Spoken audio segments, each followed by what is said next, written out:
앞의 영상에 나왔던 축사와 관련해서 나중에 귀촌 정착해 살면서 느낀 점인데요. 당연한 말이지만 가능하면 축사하고는 멀리 떨어질수록 좋습니다. 당연한 말을 왜 자꾸 하느냐면 정말 중요한 문제점이기 때문입니다. 하지만 사려는 집이 워낙 마음에 들어 불가피하고 아주 측근에 붙어 있지만 않다면 소축사까지는 참을만 합니다. 소여물 냄새는 어떻게 보면 구수하기도 하고 축사 냄새가 그리 혐오스러울 정도는 아니거든요. 하지만 닭, 오리 등의 가금류와 돼지 축사는 전혀 다릅니다. 소 축사처럼 생각했다간 낭패봅니다. 냄새가 날아올 때마다 분노가 치밀거든요. 신중하게 확인해 보셔야 합니다. 우리와 비슷한 시기에 근처 동네로 귀촌한 귀촌 동기 50대 노총각의 경우인데요. 바닷가 바로 앞에 무척 경치 좋은 집이 싼 값에 나왔으니 우리에게 사겠느냐고 연락이 왔습니다.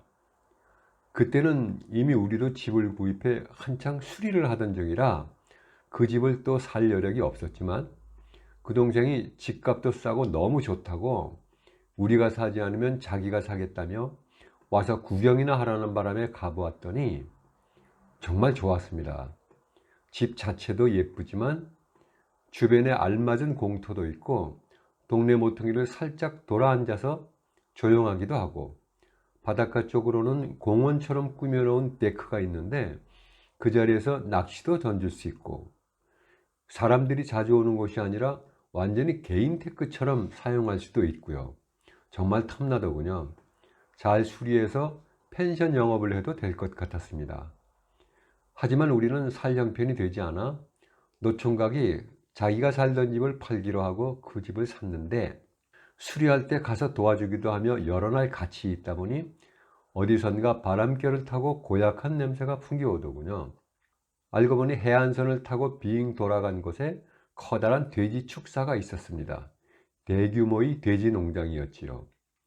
겉으로 보아서는 무슨 버섯 농장 같기도 하고 도무지 축사로 보이지 않는 데다가 관리를 잘해서인지 평소엔 냄새가 별로 안 나는데 날씨가 흐리거나 비 오는 날, 바람이 집 쪽으로 부는 날에는 견디기 힘들 정도의 악취가 날아옵니다.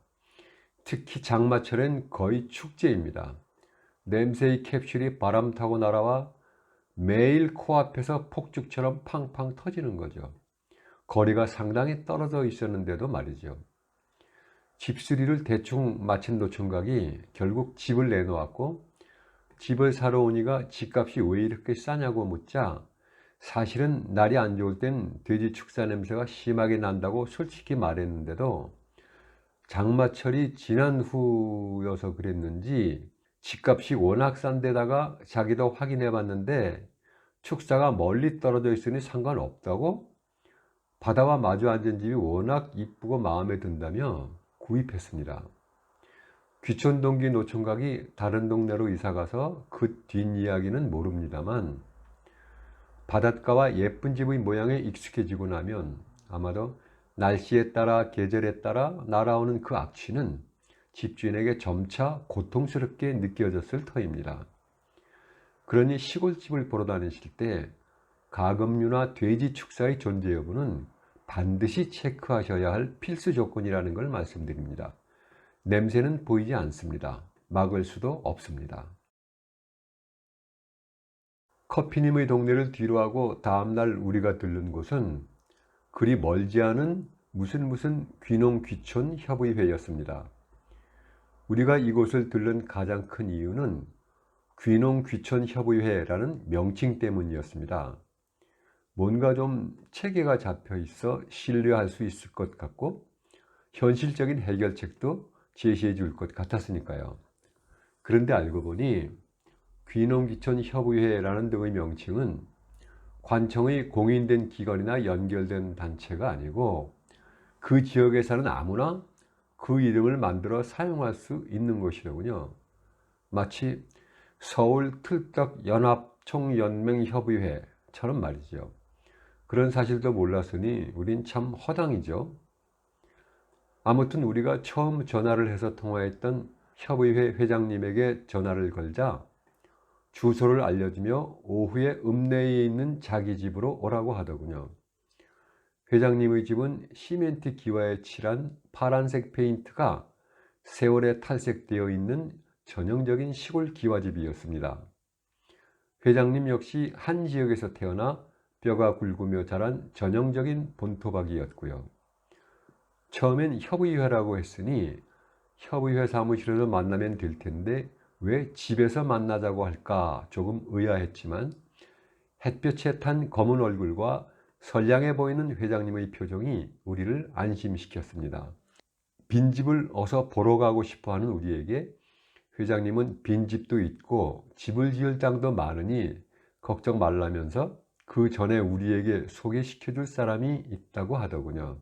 우리가 무례하게 너무 서두르는가 싶어 입 다물고 회장님과 이런저런 이야기를 하는 동안 어느새 해가 저물어 갑니다. 그제서야 회장님이 누군가와 통화를 하고는 우리 보고 나가자고 합니다. 회장님과 차를 타고 읍내를 벗어나 잠시 달리자 길 양쪽으로 긴 밭이 있는 계곡길이 나타났습니다. 회장님은 이 밭들을 손으로 가리키며 이 지역은 남향이라 햇볕도 잘 들고 바람도 고요해서 농사 짓기에 참 좋고 집을 지어도 좋은 땅이라며 시골에서는 허름한 빈집을 사는 것보다는 이런 좋은 땅을 사서 새로 짓는 것도 오히려 돈이 덜 드는 방법이라고 알려주시더군요. 계곡길 따라 군데군데 조금씩 멈춰가며 설명을 하는 동안 해가 저물어 어둠이 깔리기 시작하자 우리는 조바심이 납니다. 막상 우리가 보려는 빈집은 보지도 못하고 살 생각도 없는 밭과 땅 설명을 듣느라 해가 저물기 때문입니다. 회장님은 대체 무슨 생각을 하고 있는 걸까? 빈집을 사지 말고 땅을 사서 지으라는 걸까? 그렇게 한참을 계곡으로 들어가던 차가 멈추어 선 곳은 계곡의 끝부분으로 지금까지 들어온 길 옆의 좁은 밭보다는 훨씬 넓은 분지가 삼태기처럼 형성되어 있었습니다. 그 분지의 끝에 작은 창가로 전기불이 내비치는 집이 한 채 보이더군요. 회장님은 그 집 앞에 차를 세웠습니다. 시골집을 개조한 이 집의 전체적인 느낌은 이 집 주인이 그냥 일반적인 농부가 아니구나 하는 느낌이었으나 안정되었다거나 그리 편안한 느낌은 아니었습니다. 그 느낌대로 집주인은 평범한 농부는 아니었습니다. 우선 예상과는 달리 중년 여성이었고요. 우리를 데리고 간 회장님이 회장님이라고 부르는 분이었습니다. 두 분이 어떻게 알게 된 사이인지는 모르지만 뜻을 같이 하는 동지처럼 서로 많이 신뢰하는 듯 보였습니다. 창밖은 어느새 어둠이 짙어져 깜깜합니다. 처음 온 마을, 처음 들어온 막다른 계곡, 처음 만난 회장님 두 분, 창밖은 어둠. 그야말로 절의 고도와 같은 낯선 어둠 속에서 우리는 두 분의 회장님과 독대하고 있는 것이었습니다. 어리벙벙해 있는 우리에게 그 여성 회장님이 들려준 이야기를 요약하자면 이랬습니다. 귀농 귀촌하려는 사람들이 많은데 개별적으로 집을 사고 낯선 곳에 정착하려면 토박이들이 텃세도 그렇고 여러 가지 불리한 일이 많다. 그러니 이런 분들을 모아 집단 농장을 만들면 서로 도와가며 편히 지내게 될 뿐만 아니라 농작물 생산에서 가공 판매까지 역할을 분담하여 최적의 아웃풋을 낼 수 있다. 그래서 자기가 흩어져서 귀농귀촌하려는 분들을 모으기 위해 귀농귀촌 협의회를 만들었고 이미 주변의 땅을 많이 확보해 두었기 때문에 회원들은 그 땅의 일부분을 사서 들어오면 된다. 그 땅에 집을 지어도 좋고 농경지로 사용해도 좋다. 단 중간의 무단 이탈을 막기 위해 부동산은 공동명의로 관리한다는 내용이었습니다. 다수를 위해 개인의 사유재산을 인정하지 않겠다는 말이지요. 집단농장이라니 아주 이상적인 말이죠. 멋진 신세계입니다. 사람에 따라 이런 시스템을 선호할 수도 있겠지만 나는 이 말을 들으며 등에 소름이 돋았습니다. 수십 년 전 내가 그리 혐오하며 맞섰던 전체주의, 그 망령을 보는 듯 했기 때문입니다. 요즘은 정부의 방침에 따라 농촌에서는 협동조합이라는 공동작업 형태의 시스템이 발전되고 있긴 하지만 이 회장님의 사고는 그 기회를 달리한다고 느껴지더군요. 내 머리에는 조지 오웰의 동물농장이 떠올랐습니다. 나폴레옹, 스노볼, 스퀼러, 그리고 복서의 이름도.